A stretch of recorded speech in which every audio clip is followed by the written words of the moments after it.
Hey there, it's Sam Gunther, and today buckle up for a wild ride as we dive into Crescent City Book 3, House of Flame and Shadow.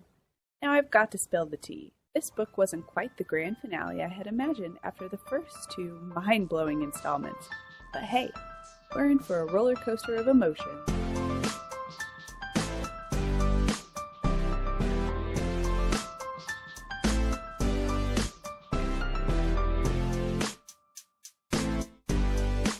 I fell head over heels for Bryce and Hunt, Crescent City 1.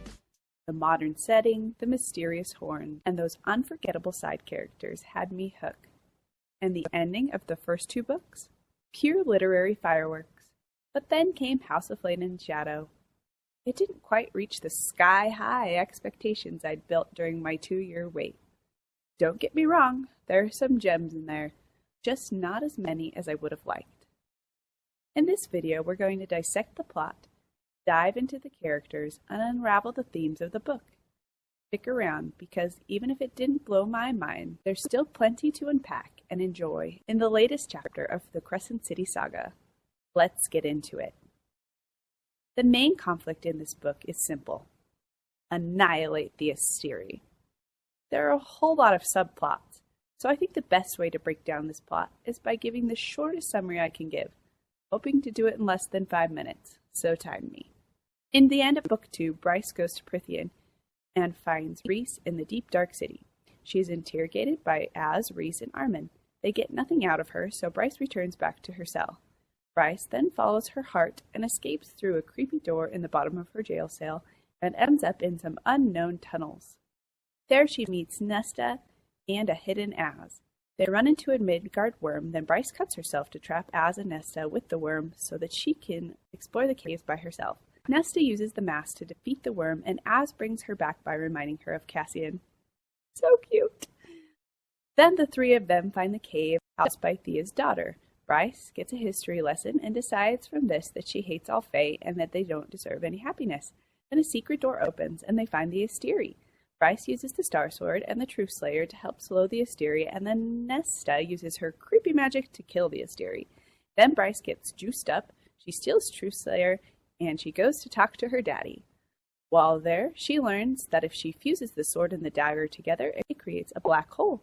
Then she learns that Hunt and Rune had escaped, and she goes to find them. Meanwhile, Lydia is trying to get Rune and the team out of jail. They have been tortured by Pollux and the Harpy, and with the Harpy being magically brought back to life, Lydia is now on a timeline to get them out before she is found out. Lydia teams up with Declan and Flynn, Ethan and Therion to get Rune and the gang out of jail. To get him out, Ethan kills Sigrid but saves Therion, and Ketos goes with Declan to help save Rune, while Ithan, who was supposed to go with them, ends up going to the House of Flame and Shadows to find a necromancer to save Sigrid. Hunt, Rune, and Baxian are rescued, and they're on their way to a super-secret submarine. On their way, they are found by the Hellhound, and Lydia goes to fight him. She almost gets away with it, and then is shot. Therion finds her and brings her back to the boat, and all of them manage to escape. Rune is conflicted on how he should feel about Lydia. He loves her, but she has done so many bad things. Then Therion, Baxian, and Hunt are summoned to the Ocean Queen. And who appears but Bryce? Bryce tells the Queen that they are going to Avalon, the land shrouded in mist. And yes, this should feel very familiar to the creepy cave where Bryce just was. Bryce and Hunt are reunited. Bryce yells at Hunt that he better be on her team or else. We learn that Lydia has 2 sons that have been raised by the world's best dads. This, of course, changes the way Rune feels about Lydia, and Lydia is okay with it, kind of. Meanwhile, Ethan is working for Jessica when Hypaxia shows up, but hurt because she has lost everything. Celestina, her coven, just her whole life. And now she has to swear her life to the Underking. Bryce and the gang end up in Avalon. They get off the submarine, and bam! Therion comes with them, which is ill-advised since everyone wants him dead. The group splits up into 2 teams, Team Caves and Team Library. However, before they are able to get to these places, Bryce has to deal with her awful uncle, the Stag King. She makes a deal that she can explore the caves if she gives up the Otter King's journal. Also, Therion proposes to Flynn's sister, and they are now going to be married. While the gang is exploring the caves below Avalon, Lydia and Rune realize that they love each other. Bryce leads the group through the tunnels, and they find the lair of sister number 2. Hunt and Bryce drink some crazy potion and go to hell. They talk to the princes and they make a plan. Then, when they come back from the crazy dream, they go back to Avalon, and they are attacked by the Autumn King and the King of Avalon. Rune and Lydia realize something is up and go to help them. Bryce is fighting the kings with Hunt and Baxian, and when, bam, Bryce is on her back, almost being murdered by the Autumn King. Then Rune comes out of nowhere and kills their dad. Then Bryce goes to kill her uncle, and they go to liberate the island. When the island is liberated, it becomes the most beautiful place in the whole wide world. All of the old buildings get destroyed. Also, there are flying horses that are mentioned. And that is all. Oh, I forgot to mention that Hunt learns that his dad was created by a demon and a fae person, and that he literally is a creation. But that doesn't matter because it basically gets swept under the rug. Ethan is trying to bring Sigrid back to life. They bring her back as a Reaper zombie. Gross, but Hypaxia thinks she can save her if they have Thunderbird lightning, so they make their way to, of course, Avalon. On their way, the human world is attacked by the Asteri, and they kill a mass amount of people. They make a point to Bryce. Then Hypaxia and Ethan travel to Avalon. Then everyone ends up together back in Avalon. Bryce is now the queen, since there are no other heirs. Fury brings Jupiter and their mom in on a sweet helicopter. Also, Hypaxia and Ethan show up, and they are tasked with creating the cure for the parasite that the Asteri put in the water. They take some of Hunt's lightning, and then they're on their way. Now everyone goes off on their own side quest to get ready for the final battle. Therion goes with his fiancée to the River Queen, and it goes surprisingly well. She allows the people to come seek refuge in her kingdom.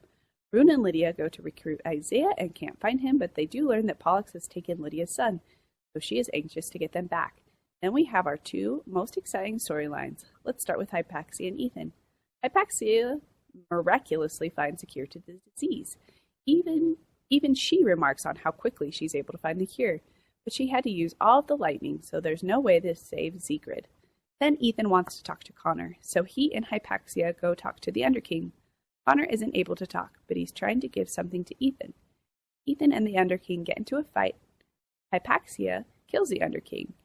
With him dead, Hypaxia allows Connor to explain that they had made a god bullet, and to get it to the sharpshooter Bryce. Then the best part of the whole book happens. Or at least it's my favorite part. Ethan goes to recruit the wolves for war. It's a little bit awkward since he brings Sigrid as a zombie. But he gains access to the compound. Then the Prime says that Ethan should have been the Prime instead of Sabine. Sabine kills her father for saying something like that. Then Ethan, with his newly awakened powers, kills Sabine, while Sigrid feeds on the Prime. Not sure that was necessary, but then Ethan becomes a Prime, but most of the wolves choose to get out of Dodge instead of fighting with Bryce and co. So he goes to the Asteri alone, though he stops to talk to Hypaxia, and she really wants to come, but he urges her to stay and help the people heal. The last side quest moment comes with Bryce and Hunt at the border between worlds. Bryce opens the portal back to the world of Akatar, and Nesta is there with Cassian. Bryce convinces her to give her the mask and leaves her parents as collateral to keep them safe. Then Bryce opens a portal to Hell, and the princes are there, as well as Hell's warriors. Now the battle is ready to begin. And we come to the climax. The battle in this book is epic. Bryce kills one of the Asteri with her blade and the knife, and it almost wipes her out. Then the princes of Hell step in to fight the rest of the Asteri. Meanwhile, Lydia and Rune are trying to find the boys. They are getting close when Rune shoots her to keep her out of the fight. Then Rune fights Pollux, and Therion shows up to help Lydia. Therion finds Ethan, and Ethan gives Lydia some of the bacteria-killing elixir. Then Lydia heals and goes to kill Pollux herself. It's epic. She has a moment with her sons and Rune, and then she and some fire sprites go burn the place down. A total nod to Aileen and such an epic move. After Ethan gives Lydia the potion, he goes to find Bryce to give her the god bullet. Bryce is fighting Regulus and losing. Then Ethan gets her the god bullet and tells her the significance and makes himself scarce. Bryce was intending to use the god bullet on Regulus, but then remembers the container of First Light and goes to attack that. Regulus tells her that if she blows that up, she will blow up the entire planet. She chooses to shoot the container, creating some sort of black hole that conveniently sucks in all of the Asteri first. Then, she summons another black hole that sucks that black hole and the rest of the Asteri inside. Unfortunately, the black hole also sucks Bryce in, and she's holding on to something to keep her inside of the black hole, but losing oxygen, and Regulus is using her as an anchor to try to get back as well. Hunt finds Ethan and sees Bryce in the black hole. He is told he can't save her, but he jumps in with a mech suit and goes to end Regulus and save Bryce. He brings Bryce back, but unfortunately, she did not make it. Now to the resolution. This next part was probably my second favorite part of the book. Jessica looks at Apollyon and asks him to transfer her curse onto Bryce and give her time instead. This is such a beautiful moment, and when we see Jessica and Bryce talking, I was bawling my eyes out. I will also talk more about this later. Then Bryce and the gang send the Princes of Hell and their legions back to their world, and Bryce goes to Nesta to give her back the mask. When Bryce takes her parents back, Nesta and Ember have a sweet parting moment, and all is set right. At the very end, we see Queen Bryce and the gang setting up their new world. Each leader is taking their place and establishing their space, and we get to set up for the book, which I'm assuming will be called House of Many Waters. Therion's new fiancé disappears to find a long-lost love, and Therion is reunited with Ari. So now that we've reviewed the plot, let's talk about character development. I have to start with Bryce, because Maas did my girl dirty. Bryce is one of my favorite characters. She's a ball of sass, and her one-liners are priceless. But because of some undealt with trauma, Bryce takes all of her anger out on the Fae. This feels like a step backward in Bryce's character development. Yes, she has always been a tough, smart mouth. But in this book, Bryce's anger seems to affect her ability to see things clearly. She also seems to take this out on Hunt. On their first reunion, she needs him to be on her team, and doesn't seem to take into account his feelings at all. Now, she does feel bad and apologizes for this later. It's only like half an apology. I love a strong woman, but she shouldn't railroad over Hunt's feelings like that. Bryce eventually has a come to Jesus, and she realized that she's been unfair to the Fae. This is in part from her conversation with Sathya, and in part from her own musings. But she does realize that not all Fae are bad, and that she could make some real change as their leader. That being said, not all things that happen with Bryce annoyed me. I did think that the way Maas gives Bryce different powers makes her a total badass. And that's so cool. I also think it's important to talk about people and their trauma, and to see characters going through difficult things. I just wished she would have hashed out Bryce's feelings a little bit more, and given her more time to have a revelation that was significant. It's just like she flipped a switch and went from being really angry to, okay, I can be queen. A little too quickly for my liking. Bryce is a very dynamic character in this book because she's able to deal with her trauma and grow. However, I do feel like she went backwards and then ended up in the same place she started. So it almost feels like she's static. What do you think? I know some people weren't bothered by Bryce in this book, and I need to know why. Please let me know in the comments below. The next character I'd like to discuss is Hunt. Now once again, I feel like Hunt is a stock character that only exists to be Bryce's mate. Maas is giving him a compelling backstory of pain and losing everything, and it feels like Bryce makes him shove all of those feelings under a rug. In this book, he also learns about his father and how he's a creation of his father and a prince of hell. And Maas doesn't really give him time to come to his own feelings about this revelation. Instead, he gets told by Bryce and Baxian how to feel about it. They say it doesn't matter who your parents are. You're a product of your thoughts and your actions. This is great in sentiment, but I would have loved to see Hunt explore his feelings. But again, way too much going on. Maybe we'll get to see with him deal with these thoughts in book 4, but I don't know if he's going to be a big part in this book. All that being said, Hunt is such an excellent partner to Bryce. He always stands up for her. He's always there to catch her when she falls. His love for her is so admirable. My favorite Hunt and Bryce moment is when Bryce is fighting the Stag King and someone asks Hunt if he's going to help. He says, "No, she's got this." Now, I couldn't find this direct quote, so I could have made it up, but that moment made me so happy. Hunt trusts Bryce and knows her power. I love that Hunt is someone that lets Bryce be who she is and doesn't try to change her or bring her down. To me, Hunt was a static character. He really isn't given the opportunity to grow. Now let's talk about Therion. I'm surprised by how many people are not Therion fans. I love him. Now he's a little bit annoying at the beginning of the book, because he gets caught up in his own head, and he's not able to see clearly from his own self-deprecation. Brooding male does seem to be SJM's way of men dealing with their own emotions and choices. But I do love that she can laugh at herself. Here's an example of that. You could talk to her, Flynn said from beside Rune, shutting yet another useless drawer full of catalog cards.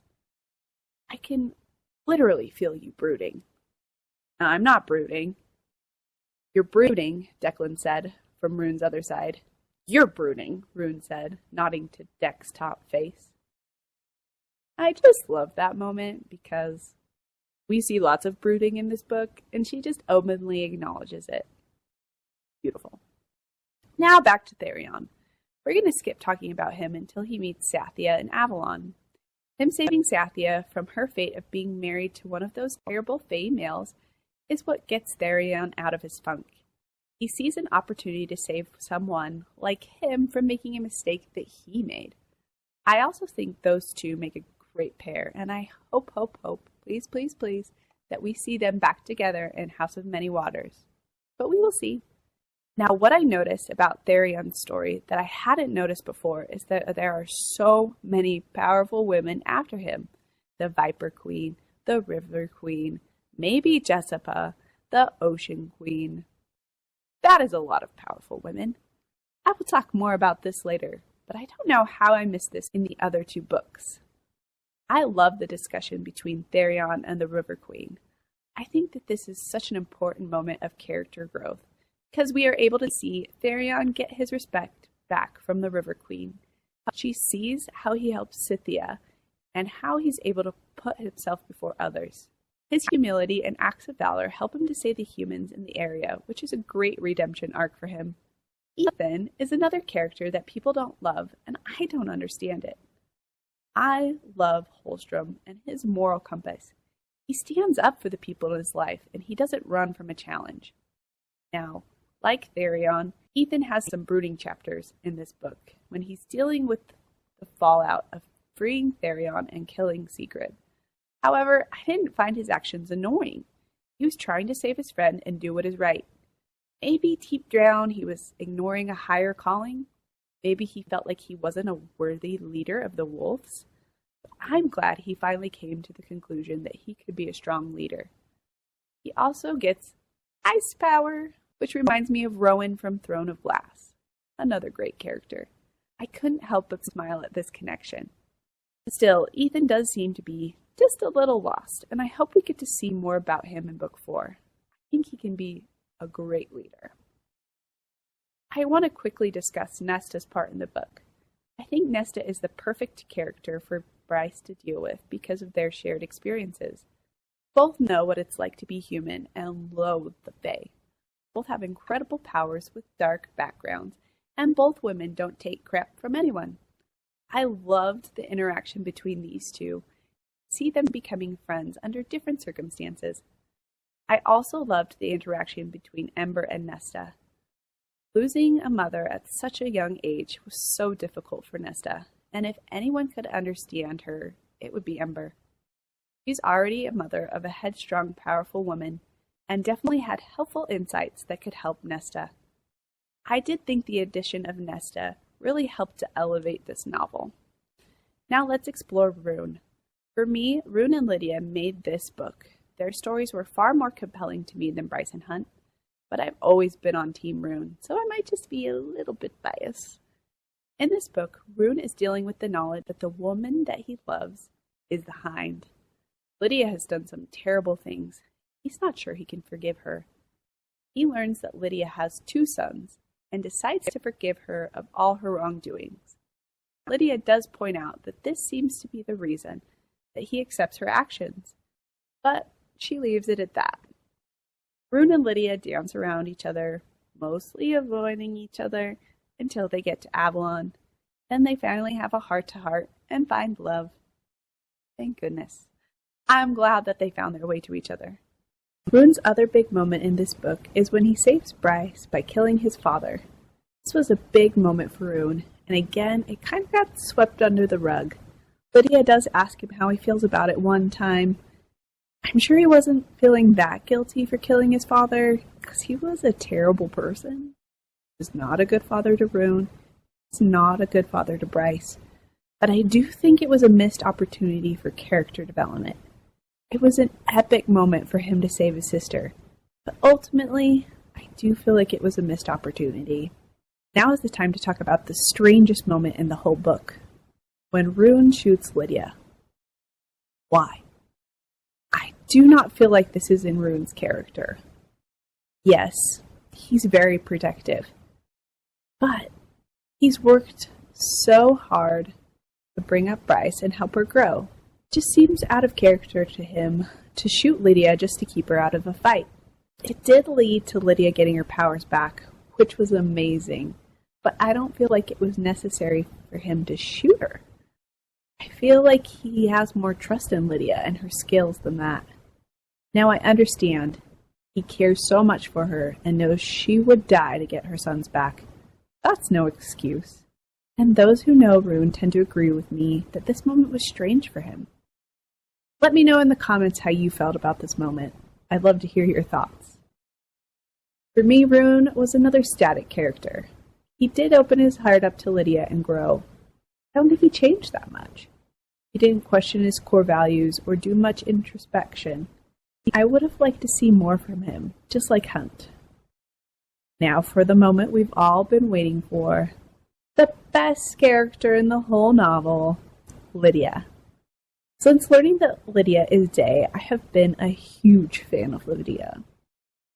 Even before we knew she was on Team Rebellion, I thought, wow, that is one powerful woman. But her being part of the rebellion was just icing on the cake. In this book, Lydia only proves her worth. I loved her added backstory. It gives Lydia more heart.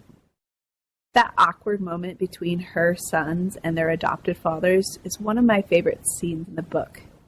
Now, this could be because I was adopted myself, so I can imagine how it would feel to learn that your mom was a crazy powerful person who's done a whole lot of bad things. But I think this whole topic was handled really well and realistically.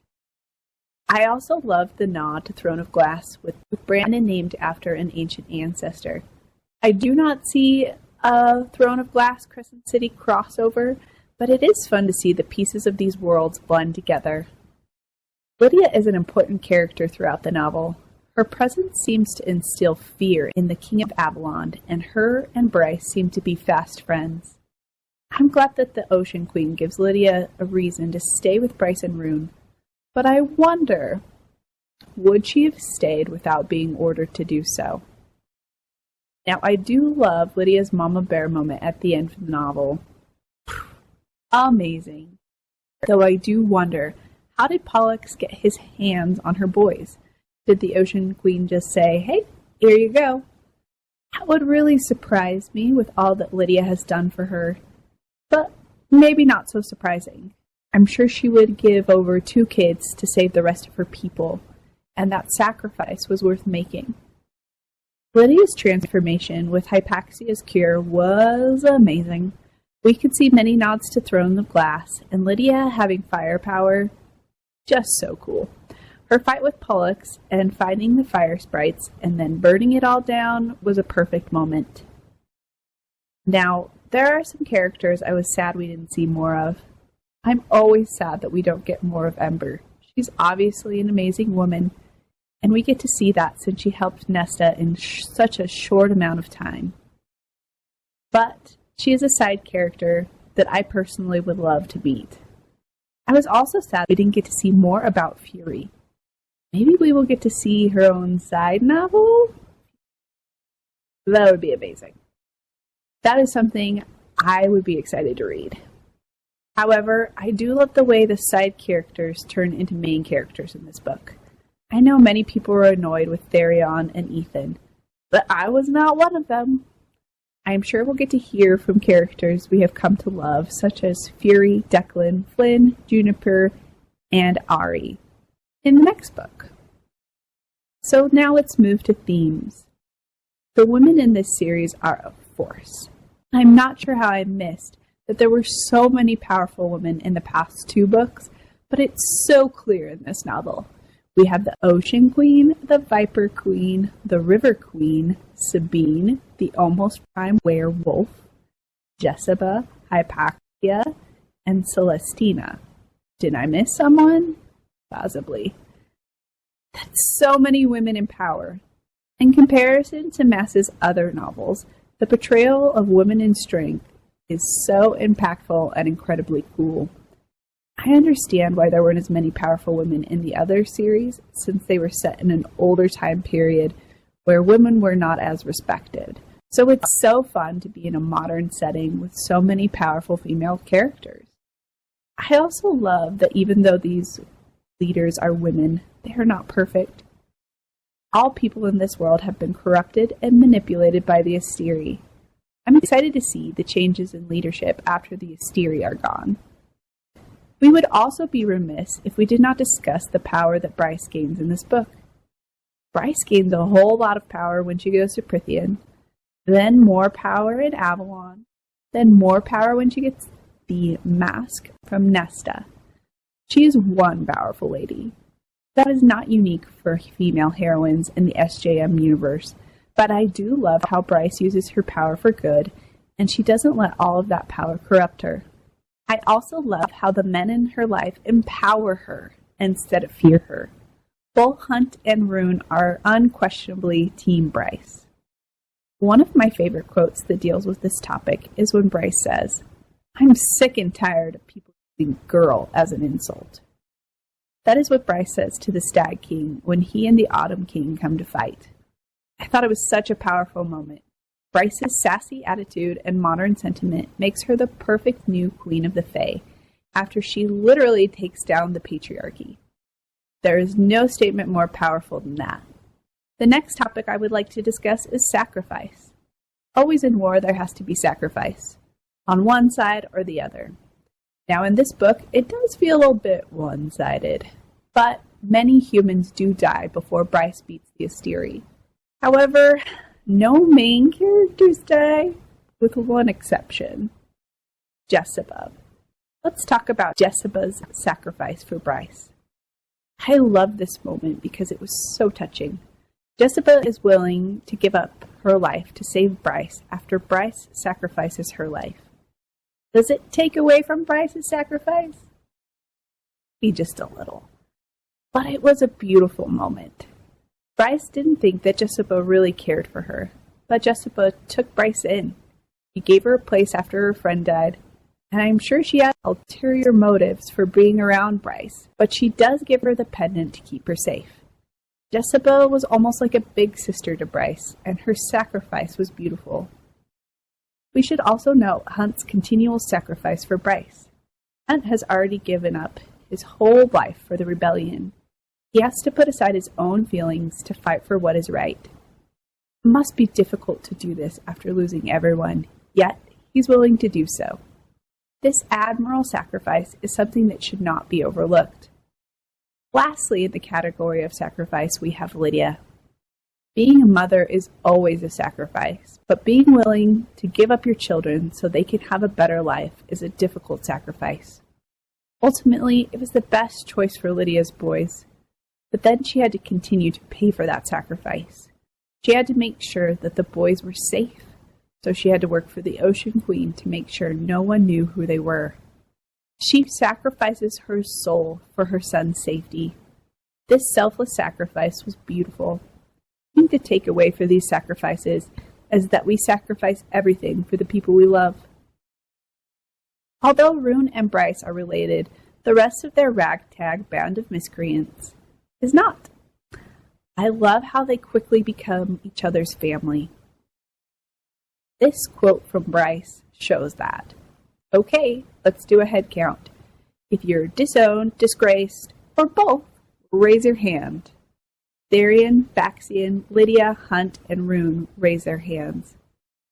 I'm excited to see the continuation of this little family in more books. I rated this book 4 out of 5 stars. There were things I didn't love about this book, yes, but it was still an excellent read. Maas's abilities to weave stories together and create a world is incredible. Her relationship building and her ability to make characters relatable is unmatched. I think the pacing of this novel was perfect, especially compared to Book 2. There was a balance between action, plot, and romance that was perfect. And it was a perfect ending for this epic trilogy. I hope you've enjoyed listening to this episode of According to Your English Teacher. I would love it if you left this video a thumbs up or left a comment on how much you loved this book or how much you disagreed with what I said. Your engagement with this video helps us to reach more people. Before I sign off, I would love to leave you with one final quote. The friends they made were what mattered in the end, not the enemies. Through love, all is possible. This episode was written by me, Sam Gunther, and edited by Dallin Gunther, and the music was composed by Tom Brinton. If you want to know what I'm reading or keep in touch, you can find me on Instagram, TikTok, and Goodreads. I hope you're having a great day and happy reading.